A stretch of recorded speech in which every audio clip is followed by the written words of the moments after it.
Hello everybody, welcome to Restrong Pirate TV. This week we're going to be doing something that quite a lot of people don't think is that important.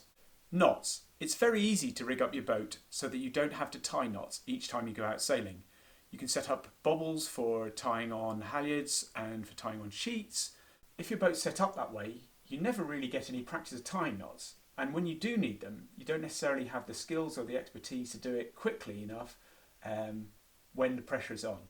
You might only have to tie a knot once or twice a year when you take the boat to pieces or put it back together again. And even then you might end up managing to con somebody to tie it instead of you.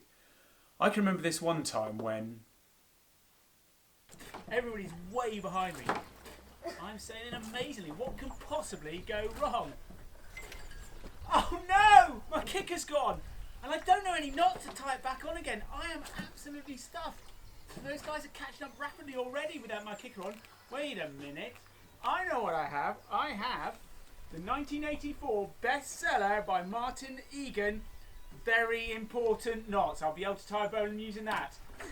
Ah! No! Now I'll never be able to fix my kicker. Oh, I wish I'd learned those knots. there are 3 knots that if you learn them, you can pretty much bodge it in almost any situation. Those knots are figure 8 knot, bowline and a round turn 2 off hitches. To tie a figure 8 knot, you make a head, you strangle the head, it's all a bit gruesome, and then you poke their eye out, like that, pull it tight. And the figure 8 knot is a stopper knot. You can use it for tying in the end of sheets to stop them coming undone. So make a head, strangle the head, poke their eye out. Very gruesome. So to tie a bowline, you take the bulk of the rope away from you, the free end towards you. My left hand is a field. I make a rabbit hole in the field, and then this is the rabbit. The free end is the rabbit. The rabbit comes up through the hole, goes round the back of the tree, and then back down the hole again. And then you pull it tight, you pull the piece of rope that's going away from you, and these 2 pieces of rope. And that should tighten up nicely.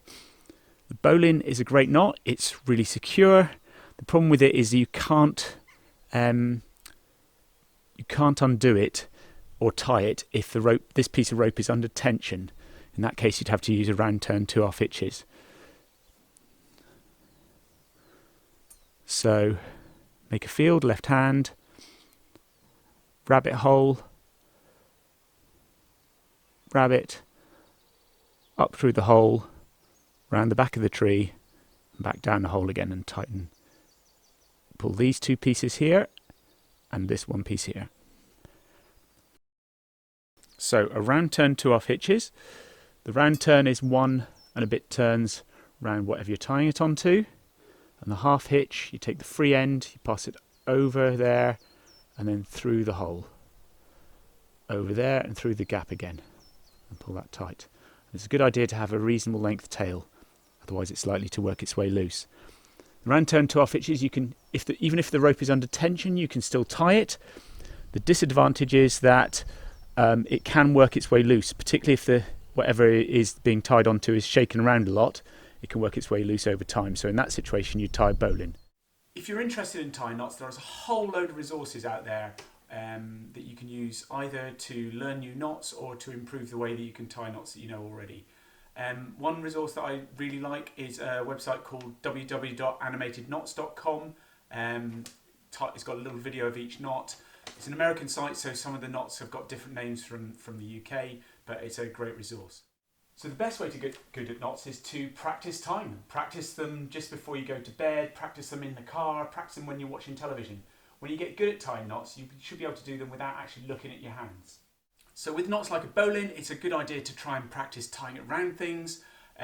Practice tying it around a chair leg or around a sail if you can. I sometimes use cuddles and tie it around cuddles. So your challenge this week is to tie a bowline as fast as you possibly can and time it.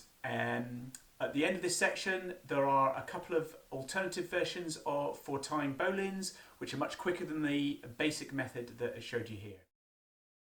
Tying a bowline as fast as you can.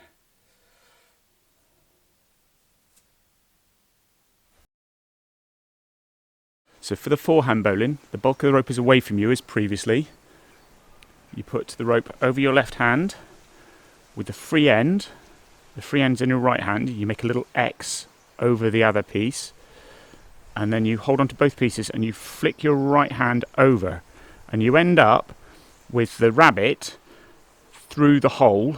You've made the hole and you've put the rabbit through the hole, and then you take the rabbit, you go round the back of the tree and back down the hole again, just like we did earlier in the easy version. Okay, so make an X, flick your right hand all the way over so it's upside down, take the rabbit round the back of the tree and back down the hole again, and that is the forehand bowline. And you can tie that one-handed. If you're holding on here, you can actually tie that one-handed when you're really good at it. So the backhand bowline is where you have the bulk of the rope towards you. You have the free end in your right hand and the rest of the rope in your left hand. What you do is you put the rope over the back of your hand like that, and you reach round, you go outside, and then you grab hold of this piece of rope, and then you stick the free end through there and hold on to the free end like that, and then all you do is pull that and you've tied a bowline. Really quick and really easy once you know how. So